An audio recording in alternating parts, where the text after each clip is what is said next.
కాళేశ్వరం ప్రాజెక్టుపై ఎన్డీఎస్సీ ఇచ్చిన నివేదిక ఆధారంగా ఏసీబీ దాడులు మొదలుపెట్టింది. ఇరిగేషన్ శాఖ మాజీ ఈఎన్సీ హరిరామ్ ఇంట్లో ఏసీబీ సోదాలు చేస్తుంది.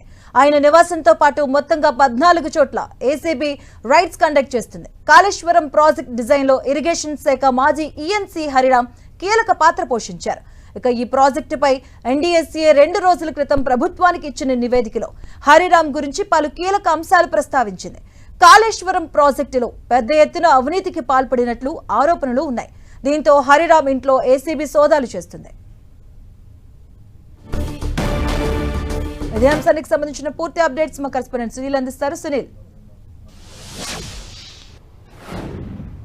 గత ప్రభుత్వం ఎంతో ప్రతిష్టాత్మకంగా నిర్మించినటువంటి కాళేశ్వరం ప్రాజెక్టులో పెద్ద ఎత్తున అవినీతి జరిగిందంటూ కూడా ఇప్పుడున్నటువంటి రేవంత్ రెడ్డి సర్కారు ఇప్పటికే విజిలెన్స్ ఎంక్వైరీకి ఆదేశించింది. దీంతో పాటు ఎన్డీఎస్ఏ కూడా 2 రోజుల క్రితమే ఒక నివేదికను కూడా ఇచ్చింది. కాళేశ్వరం ప్రాజెక్టులో పెద్ద ఎత్తున అవినీతి జరిగిందంటూ నివేదిక ఇవ్వడంతో దీంట్లో ఉన్నటువంటి పనిచేసినటువంటి అధికారుల ఇళ్లపై కూడా ప్రస్తుతం ఏసీబీ అధికారులు దృష్టి సారించారు. ఇందులో భాగంగానే ఈ ఆదాయానికి మించిన ఆస్తులు పెద్ద ఎత్తున కలిగి ఉన్నారు.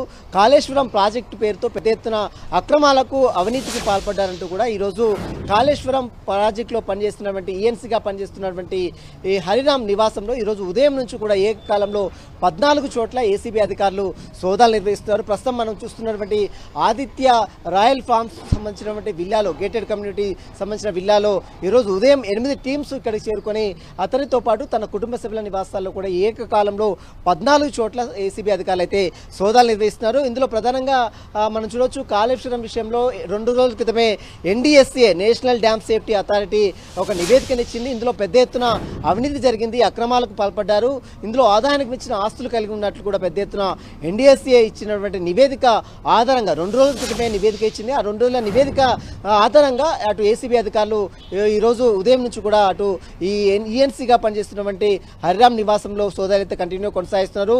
హరిరామ్ భార్య అనిత కూడా ఈఎన్సీ డిప్యూటీ ఈఎన్సీలో అంటే అడ్మిన్ డిపార్ట్మెంట్లో ఆమె కూడా పనిచేస్తుంది. ఇద్దరు కూడా కాళేశ్వరం సంబంధించిన విషయంలో అనేక విధాలుగా అతను పనిచేస్తారు. కాళేశ్వరం ఇరిగేషన్ ప్రాజెక్ట్ సంబంధించిన విషయంలో అతను కార్పొరేషన్ ఎండీగా కూడా వ్యవహరించారు. ఇందులో భాగంగానే బ్యాంక్ ట్రాన్సాక్షన్స్, బ్యాంకుల రుణాలు, వాటి చెల్లింపుల విషయంలో కూడా హరిరామ్ అనేటువంటి వ్యక్తి కీలక పాత్ర పోషించాడని ఎన్డీఎస్ఏ నివేదిక ఇచ్చింది. ఆ నివేదిక ఆధారంగా ఈరోజు ఏసీబీ అధికారులు ఏకకాలంలో 14 చోట్ల సోదాలు అయితే నిర్వహిస్తున్నారు. మనం చూడొచ్చు, 2023లో కాళేశ్వరం డ్యామ్ మేడిగడ్డ బ్యారేజ్ కుంగిపోయిన తర్వాత దీంట్లో పెద్ద ఎత్తున అవినీతి జరిగిందంటూ కూడా ప్రచారం జరిగింది, ఆరోపణలు కూడా వినపడ్డాయి. ఇందులో భాగంగానే ఇప్పుడున్నటువంటి రేవంత్ రెడ్డి ప్రభుత్వము ఓవైపు విజిలెన్స్ ఎంక్వైరీ కొనసాగిస్తుంది. ఇప్పటికే విజిలెన్స్ ఎంక్వైరీలు చాలా మంది నేతలు అటెండ్ అయినటువంటి పరిస్థితి కనబడుతుంది.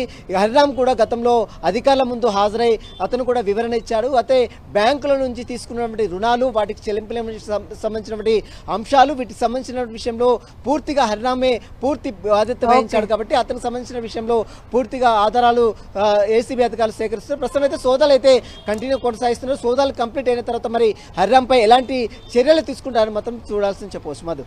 Okay, thank you Sunil.